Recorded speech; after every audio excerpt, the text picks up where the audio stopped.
जय श्री कृष्ण, जय श्री राम। श्रीमद् भगवतम के 10वें स्कंद में आपका स्वागत है। हम अपनी कथा आगे बढ़ाते हैं।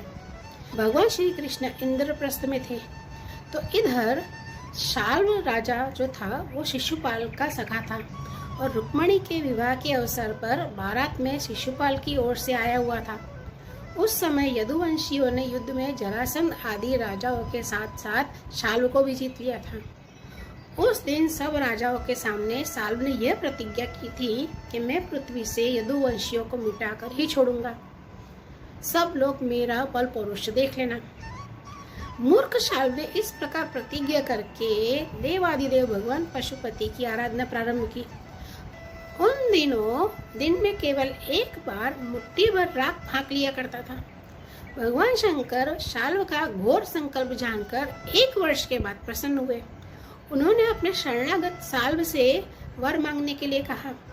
उस समय शाल्व ने यह वर मांगा कि मुझे आप एक ऐसा विमान दीजिए जो देवता, असुर, मनुष्य, गंधर्व, नाग और राक्षसों से तोड़ा ना जा सके, जहाँ इच्छा हो वहीं ले जाया जाए, यदुवंशियों के लिए अत्यंत भयंकर हो। भगवान शंकर ने कह दिया, तथास्तु।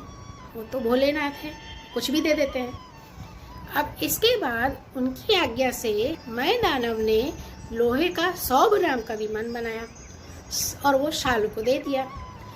अब वो विमान एक नगर जैसा बड़ा था। इतना अंधकारमय था कि उसे देखना ही बहुत कठिन था। चलाने वाला उसे जहाँ ले जाना चाहता वहीं वह उसके इच्छा करते ही चला जाता था। शाल्व ने वह विमान प्राप्त करके द्वारिका पर चढ़ाई कर दी। शाल्व ने अपनी बहुत बड़ी सेना से द्वारिका को चारों ओर से घेर लिया। अब आप ये याद रखिए कि भगवान श्री कृष्ण द्वारिका में नहीं है, यह भी इंद्रप्रस्थ में ही है। तो शाल्व ने अपनी बड़ी सेना से द्वारिका को चारों ओर से घेर लिया। फिर उसके फल फूल से लदे हुए उपवन और उद्यानों को उजाड़ने लगा। महलों, अटारियों और नगर के द्वारों को और सभी जगहों पर और सभी स्थानों को नष्ट भ्रष्ट करने लगा। उस विमान से शस्त्रों की झड़ी लग गई। बड़ी बड़ी चट्टानें, वृक्ष, ओले बरसने लगे। जोर जोर का बवंडर उठ खड़ा हुआ। चारों ओर धूल ही धूल छा गई। जैसे प्राचीन काल में त्रिपुरासुर ने पूरी पृथ्वी को पीड़ित कर रखा था, वैसे ही शाल्व ने विमान के द्वारा द्वारिकापुरी को अत्यंत ही पीड़ित कर दिया। वहाँ के नर नारी बहुत दुखी हो गए। भगवान प्रद्युम्न ने देखा कि हमारी प्रजा को कष्ट हो रहा है, तब उन्होंने रथ पर सवार होकर सबको ढाढ़स बंधाया। उनसे कहा कि डरो मत। और ऐसा कहकर वे अपने सभी भाइयों के साथ में अक्रूर जी भी थे और सब लोगों के साथ में धनुष धारण करके निकले। ये सब के सब महारथी थे। सब ने कवच पहन रखे थे और सबकी रक्षा के लिए बहुत से रथ, हाथी, घोड़े, पैदल सेना साथ चल रही थी। जैसे प्राचीन काल में देवता और असुरों के बीच में घमासान युद्ध हुआ था, वैसा ही शाल्व के सैनिकों और यदुवंशियों का युद्ध होने लगा। उसे देखकर लोगों के रोंगटे खड़े हो जाते थे। प्रद्युम्न जी ने अपने दिव्य अस्त्रों से क्षण भर में ही शाल्व की सारी माया काट डाली। प्रद्युम्न जी ने बाणों से शाल्व के सेनापति को घायल कर दिया। मय दानव का बना हुआ शाल्व का वह वाहन, शाल्व का वह विमान बहुत मायामय था। वह इतना विचित्र था कि कभी अनेक रूप में दिखता तो कभी एक रूप में दिखता तो कभी नहीं भी दिखता। अब यदुवंशियों को इस बात का पता ही नहीं चलता था कि वह विमान अब इस समय कहाँ है। कभी पृथ्वी पर आता, कभी आकाश में उड़ जाता, कभी पहाड़ी की चोटी पर चढ़ जाता तो कभी जल में तैरने लगता। शाल्व अपने विमान और सैनिकों के साथ जहाँ जहाँ दिखाई पड़ता वहीं वहीं यदुवंशी सेनापति बाणों की झड़ी लगा देते। उनके बाण सूर्य और अग्नि के समान जलते हुए और विषैले सांपों की तरह असह्य होते थे। उनमें से शाल्व का नगर आकार का जो विमान था और जो सेना जो अत्यंत पीड़ित हो गई, यहाँ तक कि शाल्व स्वयं मूर्छित हो गया। अब शाल्व के सेनापतियों ने भी यदुवंशियों पर बहुत सारे शस्त्रों की वर्षा की। इससे वे भी पीड़ित हुए, परंतु उन्होंने अपना मोर्चा नहीं छोड़ा। वे सोचते थे कि मरेंगे तो परलोक सिधारेंगे और जीतेंगे तो विजय की प्राप्ति होगी। अब शाल्व के मंत्री का नाम था द्युमन। उसने झपट कर प्रद्युम्न जी पर अपनी फौलादी गदा से जोर से प्रहार किया। गदा की चोट से प्रद्युम्न जी का वक्षस्थल फट जा गया। तो दारुक का जो पुत्र था वो प्रद्युम्न जी का रथ हाँक रहा था। उसने उस रथ को रणभूमि से हटा लिया। जैसे ही प्रद्युम्न जी की मूर्छा छूटी तो वे सारथी से कहने लगे कि तुमने मुझे रणभूमि से क्यों हटाया। तो सारथी ने कहा कि मैंने जो कुछ किया वो सारथी का धर्म समझकर किया। युद्ध का ऐसा धर्म है कि संकट पड़ने पर सारथी रथी की रक्षा करे और रथी सारथी की। तो इस धर्म को समझते हुए मैंने आपको रणभूमि से हटाया। शत्रु ने आप पर गदा का प्रहार किया था जिससे आप मूर्छित हो गए थे। आपके प्राण संकट में थे, इसलिए मुझे ऐसा करना पड़ा। अब प्रद्युम्न जी ने हाथ मुंह धोकर कवच धारण किया, धनुष धारण किया और सारथी से कहा कि मुझे द्युमन के पास फिर से ले चलो। उस समय द्युमन यादव सेना को तहस नहस कर रहा था। प्रद्युम्न जी ने उसके पास पहुंचकर उसे ऐसा करने से रोक दिया।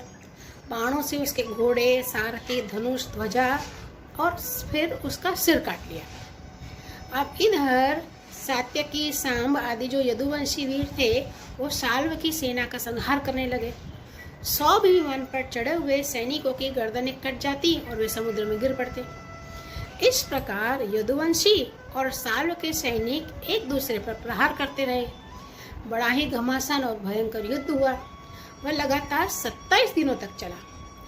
उन दिनों भगवान श्री कृष्ण इंद्रप्रस्थ में थे। राजसूय यज्ञ हो चुका था, शिशुपाल का वध हो चुका था।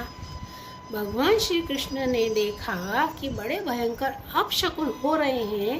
तब उन्होंने कुरुवंश के बड़े बूढ़ों की और माता कुंती की और पांडवों की अनुमति लेकर के द्वारिका के लिए प्रस्थान किया। वे मन ही मन सोचने लगे कि मैं पूज्य बलराम जी के साथ तो यहाँ चला आया, अब अवश्य ही शिशुपाल के पक्षपाती जितने भी क्षत्रिय हैं वो द्वारिका पर आक्रमण कर रहे होंगे। भगवान श्री कृष्ण ने द्वारिका में पहुंचकर देखा कि सचमुच यादवों पर बड़ी विपत्ति आई है।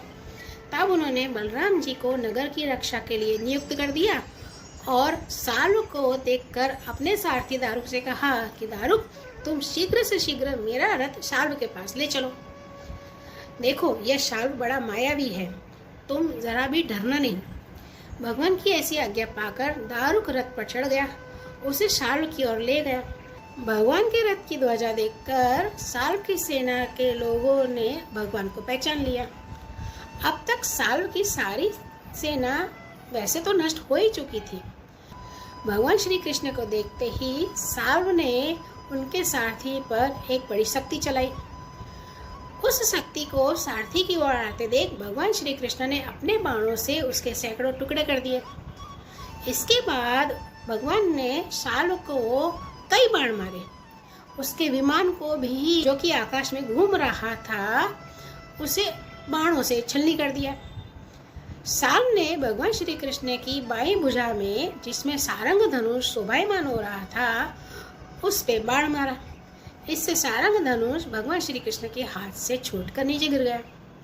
शाल्व ने गरज कर भगवान श्री कृष्ण से कहा कि तुमने हम लोगों के देखते ही देखते हमारे भाई और सखा शिशुपाल की पत्नी को हर लिया, शिशुपाल को भी मार डाला। मैं जानता हूँ कि तू अपने आप को अजय समझता है, लेकिन आज मैं तुझे वहाँ पहुँचाऊंगा जहाँ से कोई लौट कर नहीं आता है। कृष्ण ने कहा कि अरे मूर्ख, तू बहुत बहकी बहकी बात कर रहा है। तुझे पता नहीं है कि तेरे सिर पर मौत सवार है। सूरवीर बकवाद नहीं करते हैं, वो अपनी वीरता का प्रमाण देते हैं। ऐसा कहकर भगवान श्री कृष्ण ने क्रोधित होकर अपनी अत्यंत ही वेगवती और भयंकर गदा से शाल्व की हंसली पर प्रहार किया। इससे वह खून उगलता हुआ कांपने लगा। इधर जब गदा भगवान के पास लौट आई तब शाल्व अंतर्ध्यान हो गया। इसके बाद 2 घड़ी बीतने पर एक मनुष्य भगवान के पास पहुंचकर सिर झुकाकर प्रणाम करते हुए रोते हुए बोला, मुझे आपकी माता देवकी जी ने भेजा है। उन्होंने कहा है कि तुम्हारे पिता को शाल्व ने बांध लिया है। ऐसा समाचार सुनकर भगवान श्री कृष्ण मनुष्य से बन गए। उनके मुंह पर कुछ उदासी छा गई। भगवान श्री कृष्ण सोच ही रहे थे कि साल्व वसुदेव जी के समान एक माया रचित मनुष्य को लेकर वहां आ पहुंचा और श्री कृष्ण से कहने लगा कि देख मूर्ख, यही है ना तेरे पिता, अब देख मैं इनका क्या करता हूँ।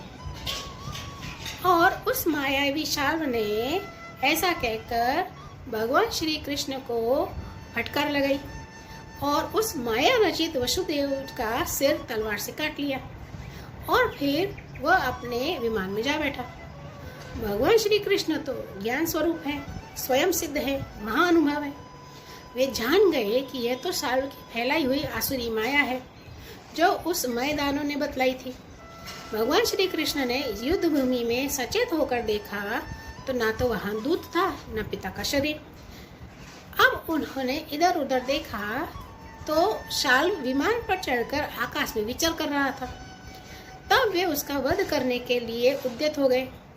अब साल्व भगवान श्री कृष्ण पर बड़े उत्साह और वेग से शस्त्रों की वर्षा करने लगा। भगवान श्री कृष्ण ने भी अपने बाणों से साल्व को घायल कर दिया और उसके कवच, कुंडल, धनुष और सिर की मणि सब कुछ छिन्न भिन्न कर दी। साथ ही गदा की चोट से उसके विमान को भी जर्जर कर दिया। भगवान श्री कृष्ण के हाथों से चलाई हुई गदा से वह विमान चूर चूर होकर समुद्र में गिर पड़ा। गिरने से पहले ही साल्व हाथ में गदा लेकर धरती पर कूद पड़ा और सावधान होकर बड़े वेग से भगवान कृष्ण की ओर झपटा। साल्व को आक्रमण करते देख भगवान श्री कृष्ण ने भाले से गदा के साथ उसका हाथ काट गिराया। फिर उसे मार डालने के लिए उन्होंने अपना सुदर्शन चक्र चलाया। भगवान श्री कृष्ण ने उस चक्र से उस मायावी साल्व का कुंडल, किरीट सहित सिर धड़ से अलग कर दिया। जब पापी साल्व गया और उसका विमान भी गदा के प्रहार से चूर चूर हो गया, तब देवता लोग आकाश में दुंदुभियां बजाने लगे। ठीक उसी समय दंतवक्र अपने मित्र शिशुपाल आदि का बदला लेने के लिए अत्यंत क्रोधित होकर वहां पर आ पहुंचा। आगे की कथा में हम दंतवक्र के उद्धार की लीला का दर्शन करेंगे। तब तक के लिए धन्यवाद।